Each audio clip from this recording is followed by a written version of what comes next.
Steve, it was a week since we last spoke, and I guess a lot's happened from since then. But I guess had you knew then what was going on, then you would have taken it. Oh, very much so. I think to go to Leighton Orient and produce the quality and the level of performance that we did shows what the lads are capable of. It shows what improvement is coming. We still think there's a lot of improvement to come from the group, individually and collectively. I think we all feel that. The players feel it, staff feel it. So from that point of view, that was good. Went to Wimbledon, 8-9 changes to the team. Some players that didn't know the other names, for young Harvey, for example, pitches straight in. If you're drawing 1-1 away at Wimbledon in the league game, although it's a difference in the leagues, 1 and 2, you'd be taking it. So from that point of view, we'll accept it's a draw. Penalties are never shouted overboard. When we beat Watford, I called it a draw internally, but we win it because you take advantage of it. We've lost a couple recently on penalties. That happens. So no recriminations, lots of minutes in the tank for players that really needed it. So we've learnt a lot from Tuesday, and we'll get ready for Carlisle. It's probably a good type of game for you to make those introductions to the squad. Yeah, very much so.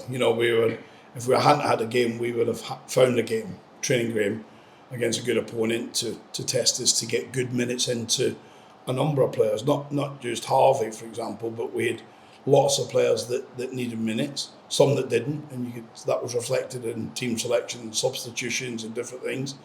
But it was good to get Harry Anderson out there, to get Elliot List out there, to get Kane Hemmings out there, Foster Caskey, who's missed some time with his wife due a baby. So there's been lots of real positives come out of that game for us, and we got a point which still leaves us in qualification for the Papa John's in our hands. So, and when it's in your hands, you can never complain.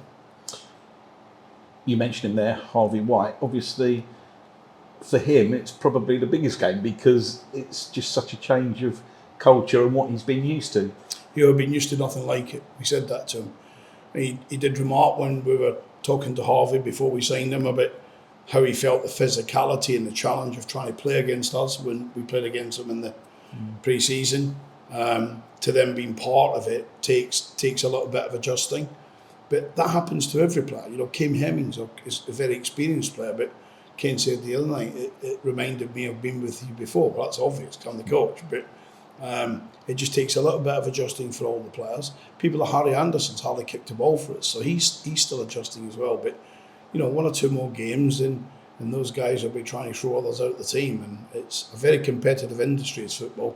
Every individual team has competition within their squad to get a place in the team, and we're no different. We want to be sitting here on a Thursday and Friday when we start picking the team to be scratching our heads because we've got a plethora of options. So far this season, it's been easy because we've had injury after injury after injury. We've kept our heads down. We've not allowed us to negative thoughts about it. It's part and parcel of football. So we're just focused on who we've got available, and we'll continue to do that. Yeah, you're happy with where everybody is at the moment? Yeah, listen, do we want a Van Kooten back? Do we want a Presley back? Do we, I could keep going, young Kane Smith, lads that we're not going to see for 2 or 3 weeks minimum. So, they're none of them long term, but we could be doing with them back because once again on Saturday, if we have 18 players available, I think we'll have 18 with no injuries today or Friday, and if we've no injuries today or Friday for probably one of the few times, if the only time this season, we can name a full bench. On to Carlisle, and obviously it's the third side who went up with you last year. You've played the other 2. You're going to know enough about them, but they're good games, aren't they, to measure exactly where you are? Oh, Carlisle's a very decent opponent. I was very fortunate to cover the playoff final with them in Stockport, on live television. And you could have literally tossed a coin, couldn't split hairs between Carlisle and Stockport. But I can remember saying on the day at the time that either of these 1-2 teams come up, they'll be very good. They'll compete. What they've got is a very level and experienced manager who, every time he drives into Carlisle, wins. I'm sure he should be buying a lottery ticket somewhere because he'd probably win it. But he wins. He's got a real good squad of players. They've been active in the transfer window just leading up to deadline, especially the boy Coyote coming in from Rotherham, who's a good player. But they've got Edmonton. They've got a plethora of talent. and they'll be fine over the season, I'm sure. Again, like the other two, they're probably taking their time to find the level.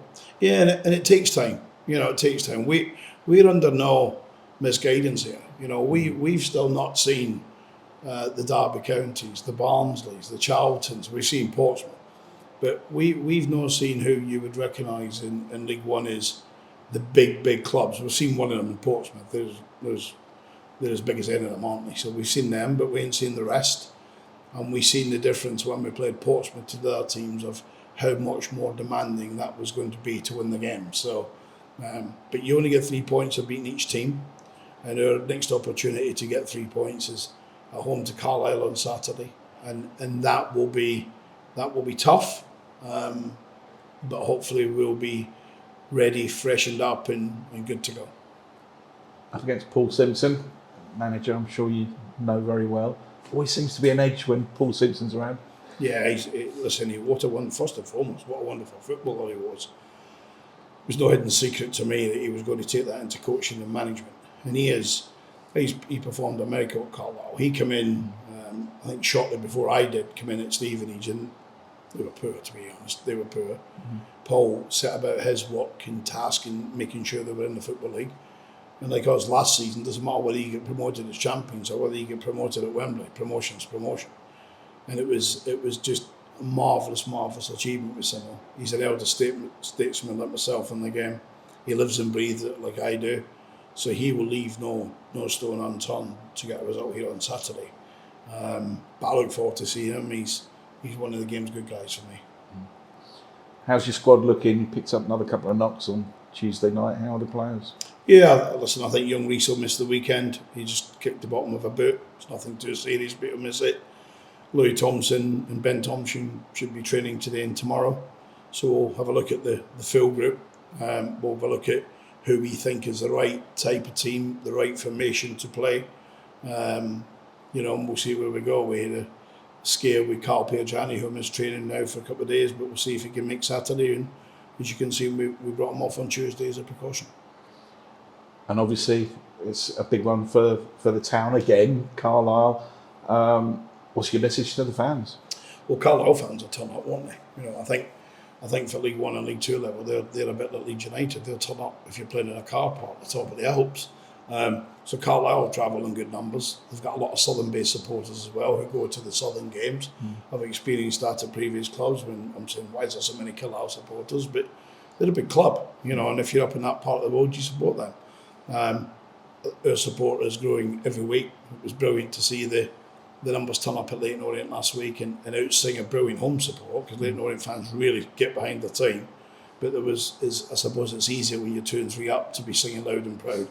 But at home, particularly, the atmosphere has been terrific. This weekend is free of Premier League and Championship football. So come on, the people that live in this town, that it's your town, it's your community. You must want Stevenage Football Club to be progressive and even, dare I say it, get near that top group. So if you're an Arsenal or a sports fan, get the kids. If you normally take them to the big stadiums, take them to Stevenage and make them love. If they're first loved because of Daddy and who you're born with and what your cause is, if it's Tottenham or Arsenal, they can still have a big love for the club that plays in their town. And we are one town, one club, and we need their support.